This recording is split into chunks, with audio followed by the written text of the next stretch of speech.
శుభోదయం. Global బెథేనియా Calvary ministry తరపున ఈ ఉదయకాల సమయంలో మరొకసారి మీ అందరితో కూడా కలుసుకుని దేవుని యొక్క పరిశుద్ధమైన మాటలు ధ్యానించుటకును దేవుడు నాకు ఇచ్చిన మధురమైన అవకాశాన్ని బట్టి నేను దేవునికి ప్రత్యేకమైన వందనాలు తెలియజేస్తున్నాను. ఈరోజు కూడా పరిశుద్ధమైన వేద గ్రంథంలో నుండి మరొక చక్కటి మాటలు చదువుకుందాం. మత్తయి సువార్త 5వ అధ్యాయం 39వ వచనం నేను చదువుతున్నాను, దయచేసి గమనించండి. మత్తయి సువార్త 5వ అధ్యాయము 39వ వచనము. నేను మీతో చెప్పినది ఏమనగా, దుష్టుని ఎదిరింపక నిన్ను కుడి చెంప మీద కొట్టువాని వైపునకు ఎడమ చెంప కూడా త్రిప్పుము.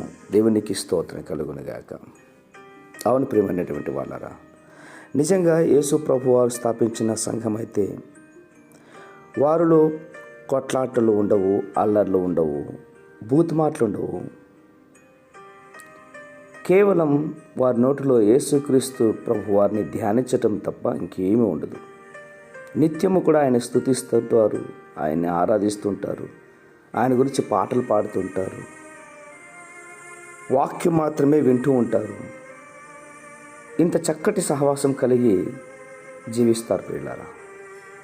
ఎవరితోనూ కూడా సరిగా మాట్లాడక, ప్రభుతో మాట్లాడేటప్పుడు చాలా జ్ఞానం కలిగిన వారమై ఇతరులతో మాట్లాడేటప్పుడు దేవుని యొక్క మాటలు పరిచయం చేస్తూ ఉంటారు.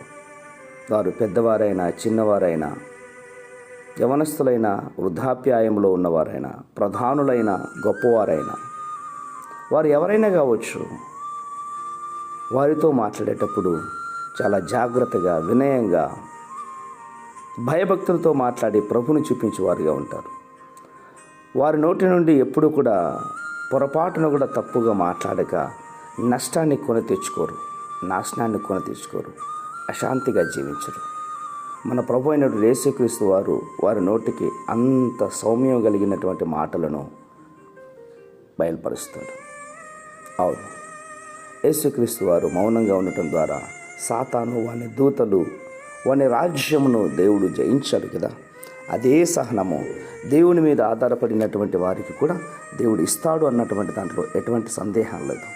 కాబట్టి నిశ్చయముగా దుష్టునితో మనము సహవాసం కొనసాగించక వాడిని ఎదిరించేవారుగా, వానితో దేవుని యొక్క విజయాన్ని పంచుకునేవారుగా ఉండాలంటే నిశ్చయంగా ఉపవాస కూడికల్లోనికి రండి. విధేయత జ్ఞానంతో, దేవుని యొక్క భయభక్తులతో ఆత్మీయ జీవితాన్ని బలపరచుకోండి. పరిశుద్ధమైన మా ప్రియ పరలోకపు తండ్రి, నిజమైన ఆయన ఈ మాటలు వింటున్న బిడ్డలందరూ కూడా మీ పాద సన్నిధికి వచ్చి మీరున్నటువంటి యొక్క గొప్ప ఆలోచన విధానమును, పద్ధతులను బిడ్డలందరూ కూడా నేర్చుకుని జీవించలాగా మీరు సహాయం చేస్తారని విశ్వాసంగా నమ్మచ్చు. చిన్న ప్రార్థనను మా రక్షకుడిని యేసయ్య బట్టి అడిగి వేడుకుని పొందించున్నా మా తండ్రి. ఆమేన్, ఆమేన్, ఆమేన్.